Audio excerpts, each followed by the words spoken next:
On annonce d'abord que j'ai la chance de recevoir ce matin une actrice, une chanteuse, réalisatrice, meneuse de revue, icône à ses heures perdues, Ariel Dombal. Bonjour Ariel. Pas seulement à mes heures perdues. Bonjour. Mais c'est vrai que j'aime perdre mon temps parfois. C'est une volupté. Et vous travaillez aussi parce que vous sortez aujourd'hui votre nouvel album qui s'appelle Iconics. On va en parler dans un instant, mais d'abord c'est la tradition ici. Oui. On dresse votre portrait sonore, des petits sons pour mieux vous connaître. Voici le premier. Oui.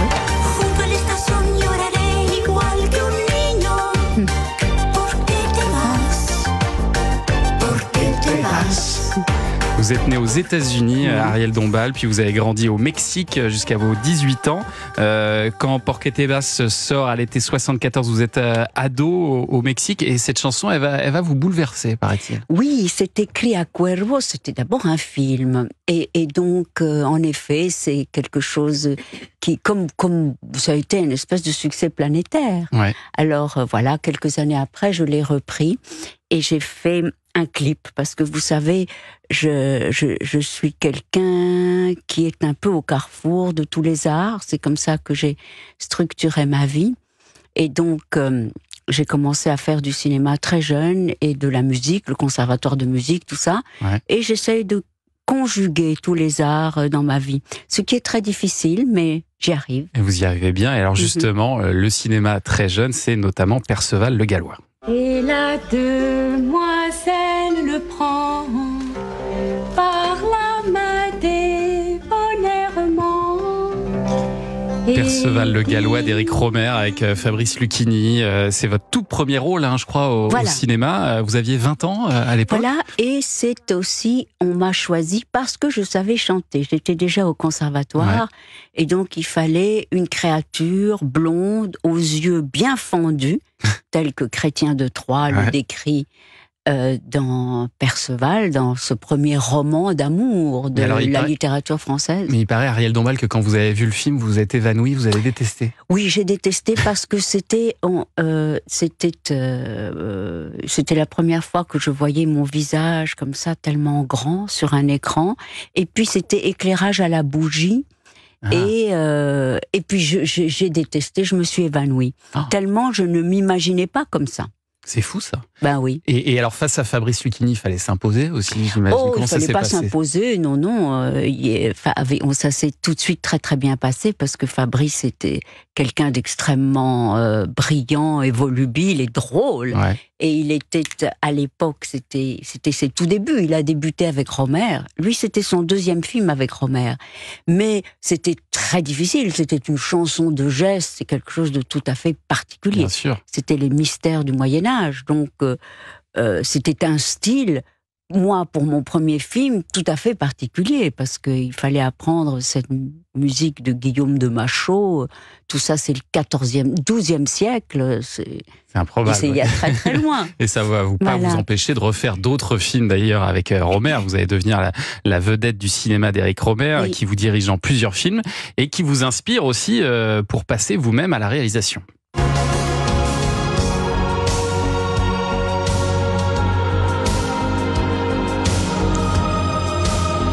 C'est cette musique, Ariel Dombal. Oui, ça m'émeut considérablement parce que j'ai 23 ans et je fais ce premier film, Chassé croisé.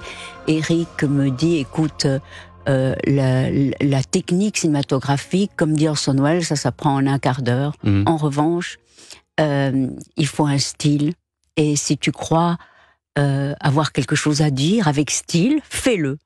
Loue une caméra et fais ton premier film. Et j'ai fait Chassé croisé, dont j'ai commencé. Et les pyramides bleues, voilà, avec Omar Sharif et Pedro Armendáriz. Ça, c'était un gros film tripartite entre les Français, les Mexicains et les Américains. Ouais. Et maintenant, et on voit au Festival de Cannes, juste en ce moment, les femmes un petit peu qui sont au poste de commande, mais c'est vrai que moi, j'étais à 23 ans, je vous assure, être réalisatrice, il y en avait pas avec beaucoup, l'allure que j'avais. eh bien, c'était les gens C'était étaient novateur. Ouais. voilà, c'était novateur et très difficile. Et pendant des années, vous évoluez donc dans ce cinéma, c'est exigeant, littéraire, intello, diraient certains, Oui. au théâtre aussi. Et puis dans les années 90, vous prenez un tout autre chemin. J'ai peur que ce soit un petit peu juste 12 par contre. Vous n'êtes pas divorcé? Si, enfin pratiquement, quand il reste des papiers que je dois recevoir, paperasserie. Maître Dong avait tout calculé.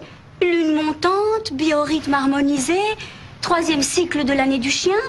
Et si on ne se marie pas le 12, ça nous rapporte en plein dans l'année du porc. On va tout de même pas se marier l'année du porc. Un Indien dans la ville, film culte d'Hervé Palude avec Thierry Lhermitte, Patrick Timsit, Miu Miu. Mais alors au départ, vous vouliez pas le faire, ce film, Ariel Non, Dombal. au départ non, parce que c'est vrai que j'étais dans cette mouvance. Moi, j'arrivais du Mexique déjà. Alors avoir réussi à m'inscrire dans comment dire, cette chapelle intellectuelle de gens très très brillants, d'avant-garde, ça me semblait déjà tellement extraordinaire que je me disais, je ne vais pas aller faire des films, des grosses comédies populaires françaises. J'avais peur. Et donc, voilà. Mais c'est Thierry Lhermitte qui vraiment m'a convaincue et qui m'a dit, mais tu es une si bonne actrice. Tu vas jouer un rôle dont tu n'as pas l'habitude et la comédie te va très bien. Vas-y. Et puis ça vous a ouvert les portes d'un autre cinéma, jusqu'à jouer d'ailleurs dernièrement dans Alibi.com 2, par exemple. Et puis ça fait de vous un personnage populaire, connu de la France entière. Et dans un instant, on va parler de votre nouvel album, Ariel Dombal, parce que vous chantez aussi. Cet album s'appelle Iconics et il sort aujourd'hui. On revient dans 2 minutes. Europe 1. Vous écoutez Culture Média sur Europe 1, 9h30, 11h avec Thomas. Il est votre invité ce matin. Thomas, vous recevez Ariel Dombal. Ariel Dombal, vous sortez aujourd'hui votre nouvel album, donc Iconics, un album qui rassemble les chansons qui représentent le mieux vos icônes, à vous, votre panthéon personnel des années 50 et 60. Vous avez sélectionné quelques personnes et la première, vous avez beaucoup de points communs d'ailleurs avec elle, c'est Barbie Conix. Ah bon? You are in plastic, you're feministic, you are so mystic, we are terrific. I am dramatic, I am exotic, I am ecstatic, you are terrific. You are in plastic. C'est vrai qu'on vous a souvent comparé à Barbie, Ariel Dombal. Oui. Ça vous a vexé d'ailleurs à une période ou pas? Bien sûr, parce que ce sont des préjugés et des réductions pour nous, toutes les femmes. Vous savez, on nous met toujours dans des catégories. Et donc j'en ai beaucoup souffert. Et puis après, à un moment donné, je me suis dit, mais il faut prendre tout ça avec gaieté. Après tout, c'est un hommage. C'est une poupée que j'ai moi-même adorée. C'est la première icône de votre vie, vraiment? Oui, quand j'étais enfant, oui, c'est certainement. Mais elle a changé. Elle a changé, elle a maintenant changé, oui.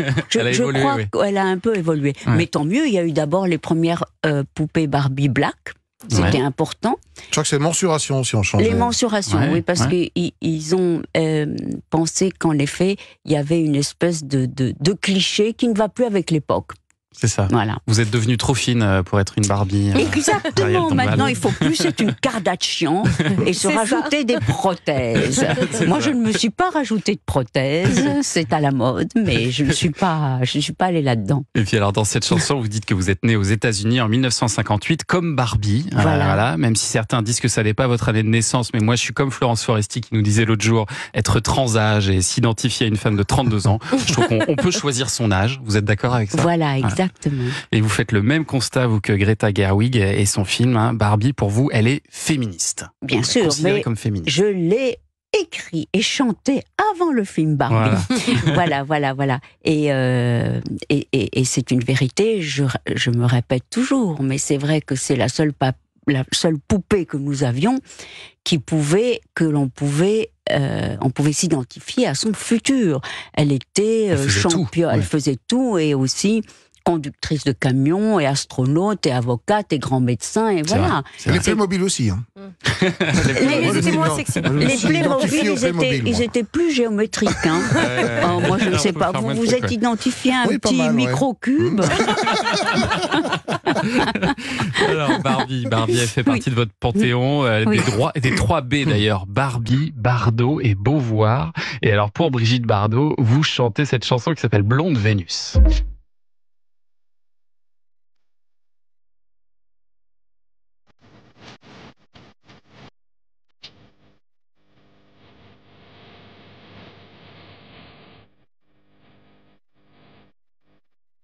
Et alors, on l'entend, hein, musicalement, c'est très électro. Hein. L'idée, c'est que ça passe en boîte. Bah oui, c'est très électropop parce que c'est une musique que j'aime. Et puis j'ai travaillé avec un garçon qui s'appelle Charlie Voodoo, qui est un merveilleux garçon, compositeur, professeur de musique, qui a fait comme moi le conservatoire de musique, qui connaît Bach, Rameau, Couperin et Rossini, mais qui en même temps est lui complètement dans la trance, dans la pop, et c'est lui qui accompagne toutes les figures, toutes les créatures de chez Madame Arthur, et il est à moitié garçon, à moitié fille, et il est pas tout à fait no gender, mais presque, et on s'entend très très bien, et de manière très sensible, et je l'aime beaucoup, et donc c'est lui qui a composé l'ensemble de l'album. Et les textes, c'est vous?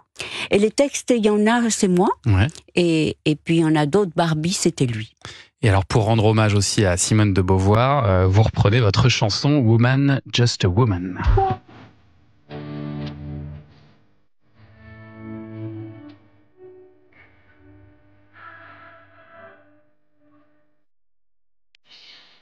Ça fait partie des très belles chansons de cet album Iconics qui est disponible à partir d'aujourd'hui, le disque d'Ariel Dombal. Dans un instant, on va déguster avec Olivier Pouls. Il ne veut pas nous dire ce qu'on va déguster, on va le découvrir. Alors, surprise, dans un instant, surprise. J'espère que vous avez faim. Ah oui, Oui, un petit peu on a déjà. toujours À 10h18, faim. ça marche. Alors, est-ce que c'est du sucré ou du salé? Oui, c'est du salé. Voilà, je vous donne juste un indice. Ah, mais bien. du salé à Ça 10h du matin. Bah, bien sûr. Ça passe, ça passe. Et puis on va jouer aux 3 C'est Oriens que le avec les sucre, c'est votre auditeurs. pire ennemi. On le dit.